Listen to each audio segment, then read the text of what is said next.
Welcome. You're tuned into Tangled Threads. If you're digging our content, hit the like button and subscribe. Thank you. I need to get this off my chest because it's been eating me alive and I don't know where else to turn. My name is Jenna and I'm 34. My husband Paul and I have been married for 10 years. We have two beautiful kids, Emma, 6, and Jake, 4. On the surface, our life seemed perfect, but recently things have gone terribly wrong. It all started about 6 months ago when Paul began dropping off the kids at daycare late. Emma and Jake started getting these tardies on their records. Now, I know it sounds ridiculous to worry about tardies at a preschool, but they keep track of them to create a school-like environment. It's supposed to teach responsibility or something. Anyway, the real issue wasn't the tardies themselves, but the pattern that came with them. Paul used to be meticulous about getting the kids to daycare on time. He'd always plan his morning down to the minute. But then, suddenly, he started getting them there 5-10 minutes late almost every day. I asked him about it, and he just brushed it off, saying he got stuck in traffic or had to take a call from work. But I noticed other things too. He was spending more time at the office, coming home late, and sometimes he'd have this weird, distant look in his eyes. I couldn't shake the feeling that something was off. My friends even started planting seeds of doubt, suggesting he might be seeing someone else. I tried to push the thoughts away, but they kept creeping back in. So, one day, when I was tidying up our bedroom, I found a receipt from a fancy restaurant I knew we hadn't been to together. It was dated from one of those nights he worked late. My heart sank. I convinced myself he was cheating.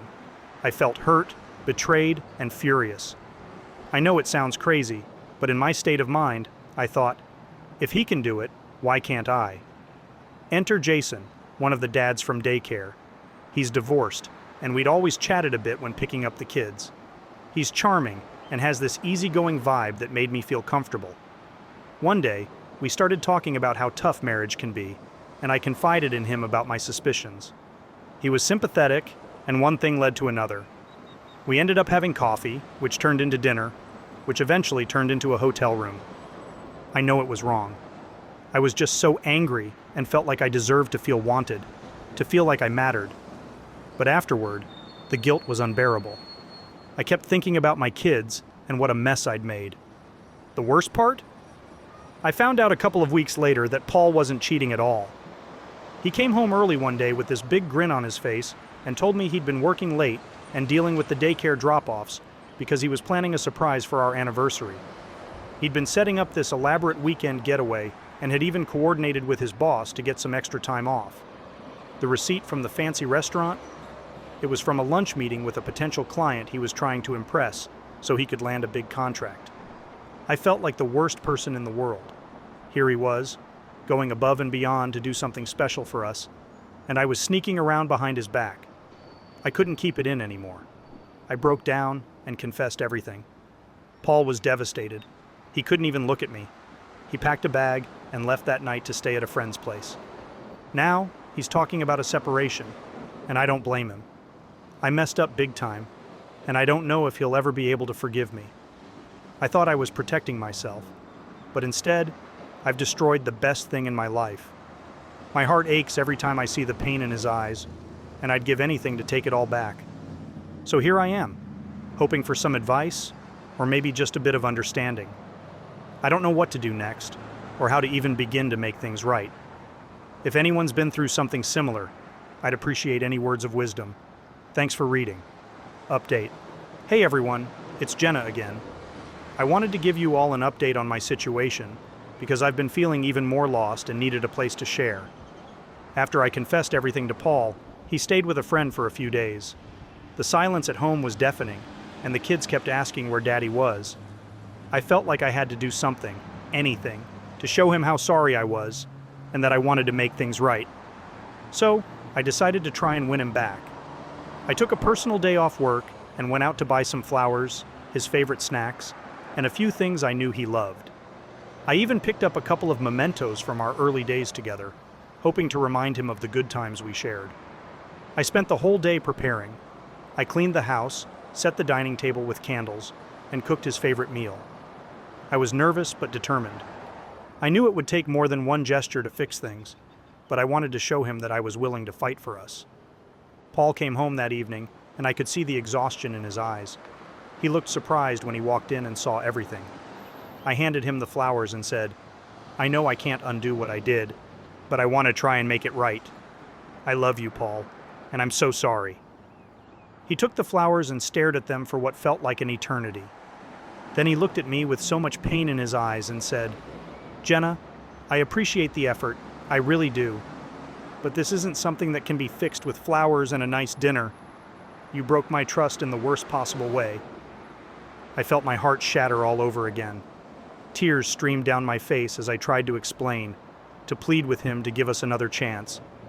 But he just shook his head.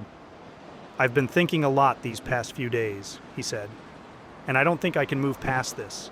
I can't be with someone who didn't trust me and who was so quick to believe the worst about me." He told me he'd decided to file for divorce. Hearing those words was like a punch to the gut. I begged him to reconsider, to think about our kids, about everything we've built together. But he was resolute. "I deserve to be with someone who trusts me, Jenna.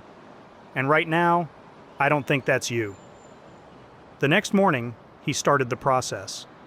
Seeing the papers made everything so final. The kids are staying with my parents for a few days while we sort things out. It breaks my heart to think of how this will affect them. I know I brought this on myself, but it doesn't make it hurt any less. I wanted to share this here because I feel so alone. I know I made a terrible mistake, and I'm paying the price for it now. If there's any silver lining, it's that I've learned how important trust is in a relationship. I just wish I'd realized it before it was too late. Thank you to everyone who reached out with advice and support after my last post. I'm trying to stay strong for my kids and figure out what comes next. I don't know if Paul and I will ever be able to rebuild anything, but for now, I'm just taking it one day at a time. Update 2. Hey everyone, it's Jenna again. I wanted to give a more detailed update because things have been moving fast, and I'm struggling to keep my head above water.